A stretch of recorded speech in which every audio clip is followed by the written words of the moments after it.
안녕하세요. 파산관제인 홍익표 변호사입니다. 오늘부터는 제 8장 파산채권. 파산채권은 크게 4개의 절로 구성되어 있습니다. 제1전 파산채권의 의의, 파산채권의 신고, 파산채권의 조사, 제4절 이의가 있는 파산채권의 확정. 근데 이제 실제 들어가 보면은 이 파산채권이 어떻게 보면 일반 채권자 입장, 채무자는 뭐 별로 크게 상관없는데 채권자들, 파산 절차 밖에서 채권자들이 가장 관심을 갖고 지켜봐야 할 저겁니다. 그래서 가장 중요하면서 파산에서 가장 기본이 되는 거죠.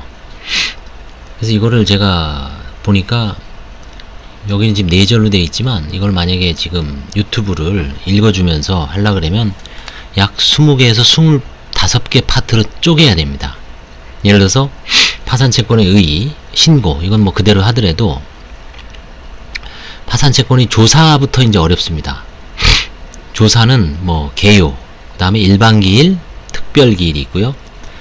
그 다음에 이제 채권 시부인 등에 대해서 채권조사를 시부인이라고 그러잖아요. 개별적 검토를 해보면 엄청난 문제점이 있습니다. 별채권, 그 다음에 뭐 다수채무자는 관계는 어떻게 처리하는지, 어음수표상의 채권, 근로관계로 인한 채권, 그 다음에 임대차 계약성의 채권, 그 다음에 가압류, 압류 및 추심 전부 채권, 그 다음에 우선권이 있는 파산채권, 후순위 채권, 기한부 채권, 조건부 채권, 장래의 청구권. 그 다음에 이제 이 법인 파산에서 잠정적 이의 및 전략적 이의. 그 다음에 이의가 있는 파산채권을 어떻게 확정시킬 것인가. 조사확정재판이 있죠. 조사확정재판, 조사확정재판에 대한 이의소. 그 다음에 이미 제기가 되고 있는 소송을 이용해라 그랬죠. 이의채권에 대한 소송 수계. 그 다음에 이제 집행권한 있는 뭐 예를 들어서 지급명령이라든가 공정증서, 판결이 있는 파산채권에 대한 이의는 어떻게 할 것인가. 이의로 할 수가 없죠. 상소, 재심, 청구이의, 이걸로 해란 얘기죠. 그 다음에 파산채권 확정소송 목적물 가액은 어떻게 결정할 것인가. 이렇듯 상당히 세부적으로 들어가면 쪼개서 개별적으로 진짜 강의를 해야 됩니다. 시간이 걸리더라도. 먼저 파산채권의 의의를 보겠습니다. 개요.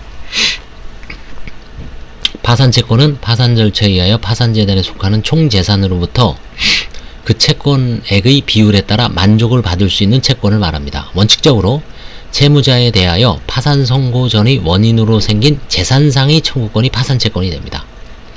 법 423조에 규정되어 있습니다. 파산채권은 파산재단에 속하는 총재산으로부터 변제를 받는다는 점에서 재단채권과 마찬가지이지만 파산 절차에 의해서만, 그리고 다른 채권자와 평등하게 배당을 받는다는 점에서 파산 절차에 의하지 아니하고 수시로 파산채권보다 먼저 변제를 받을 수 있는 재단채권과는 구별됩니다.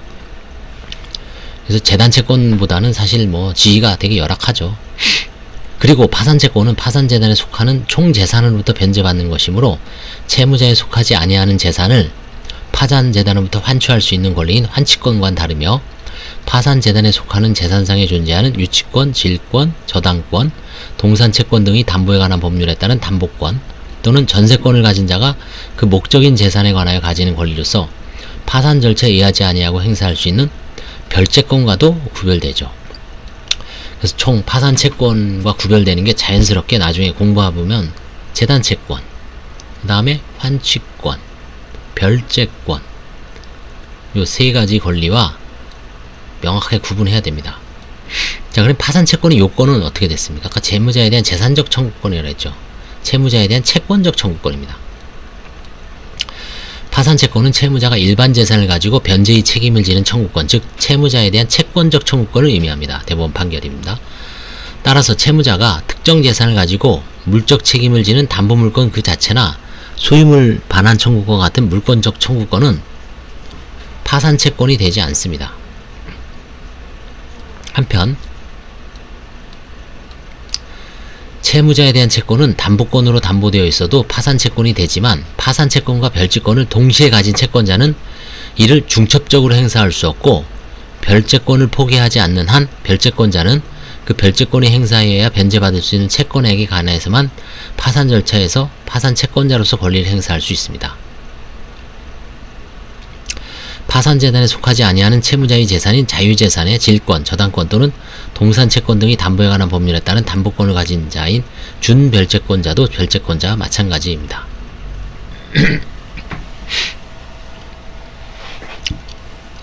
보통 은행들이 파산채권과 별채권을 동시에 가지죠. 이를 중첩적으로 행사할 수 없습니다. 그래서 별채권에서 예정 부족액을 입증해야지 파산채권으로서 권리를 행사할 수 있습니다. 별채권을 행사하고도 못 가진 권리가 얼마인지. 그래서 사실은 파산 절차에서는 별채권 행사가 강제가 되죠. 먼저 경매를 넣어버립니다. 그리고 부족하다. 다 받을 것 같으면 파산채권을 행사 안 하죠. 아예 별채권만으로 되는데, 그렇죠? 근데 별채권에서 다 못 받을 경우에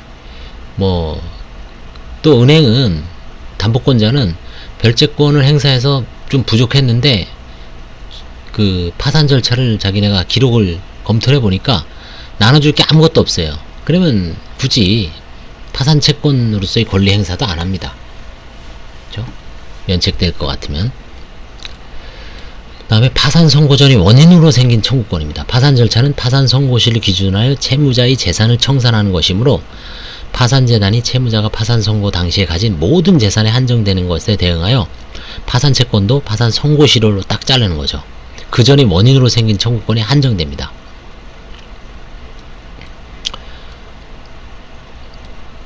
이때 파산 선고 전이 원인으로 생긴 청구권은 파산 선고 당시 이미 청구권의 내용이 구체적으로 확정되거나 변제기가 도래하였을 것까지 요하는 것은 아니고 적어도 청구권의 주요한 발생 원인이 파산 선고 전에 갖추어져 있으면 충분합니다.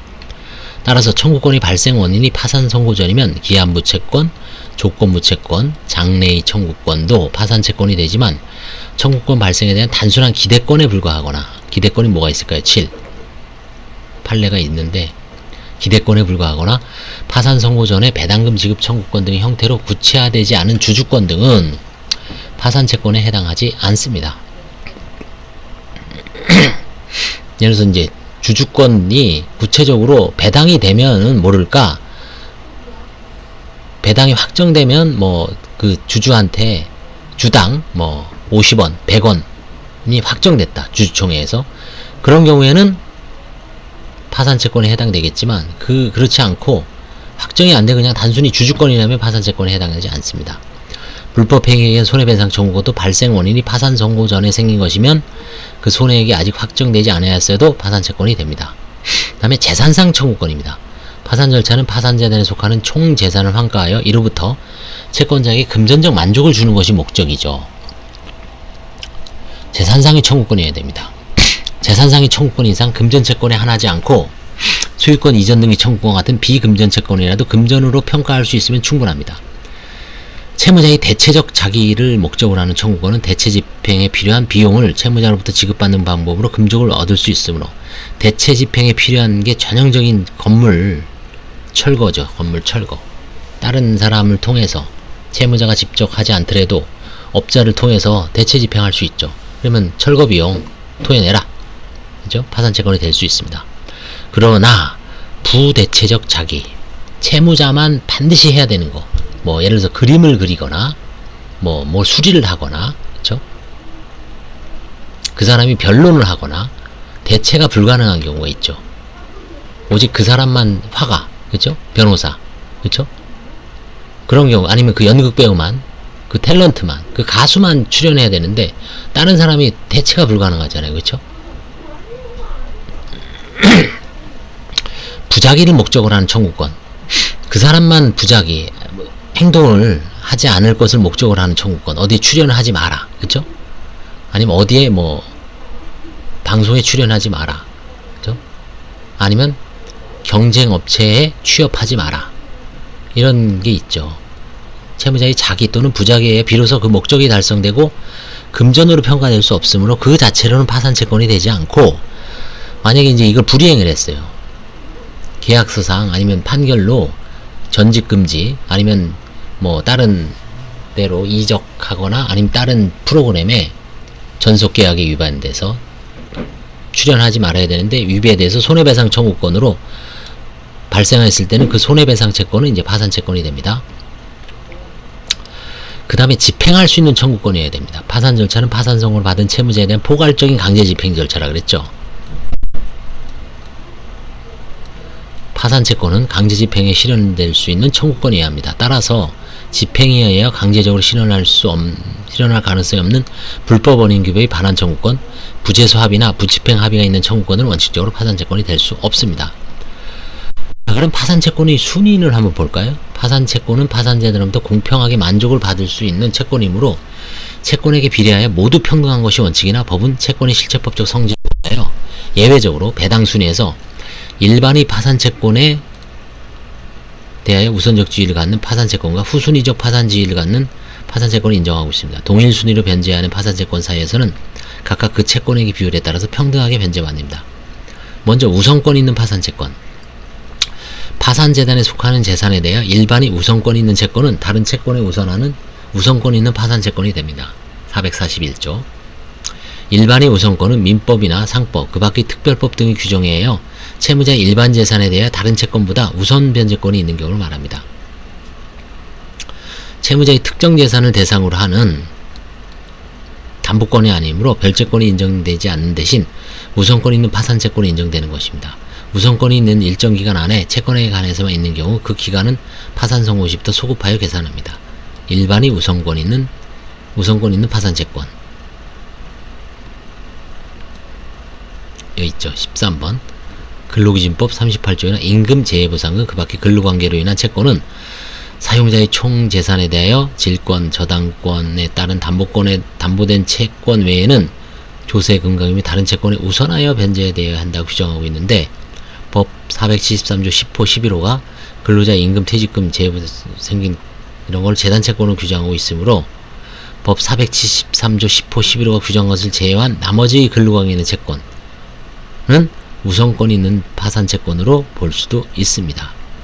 그 외에도 일반의 우선권을 인정하는 법률 규정으로는 보험계약자나 보험금을 취득할 자는 피보험자를 위하여 적립한 금액을 다른 법률에 특별한 규정이 없은 보험회사인 주식회사의 자산에서 우선하여 취득한다고 한 보험업법 32조 1항, 예금보험사는 보험사고가 발생한 부보금융회사가 내야 할 예금자보호법에 따른 출연금,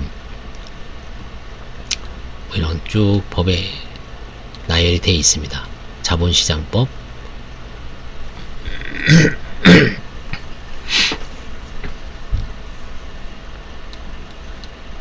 다음에 일반 파산채권. 파산채권 가운데 우선권 있는 파산채권과 후순위 파산채권을 제한 나머지 파산채권 전부가 일반 파산채권입니다.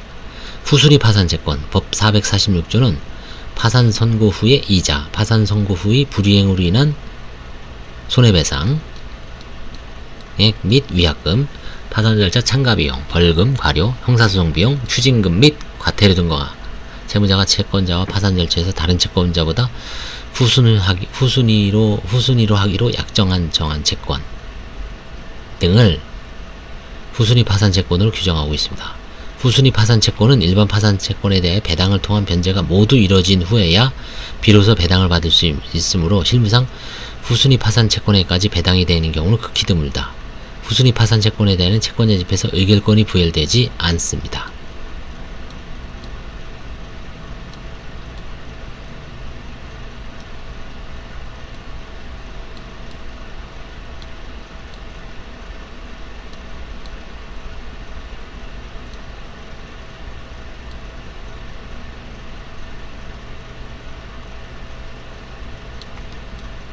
자, 그래서 일단 후순위 파산채권에 대해서 후순위 파산채권까지 봤습니다.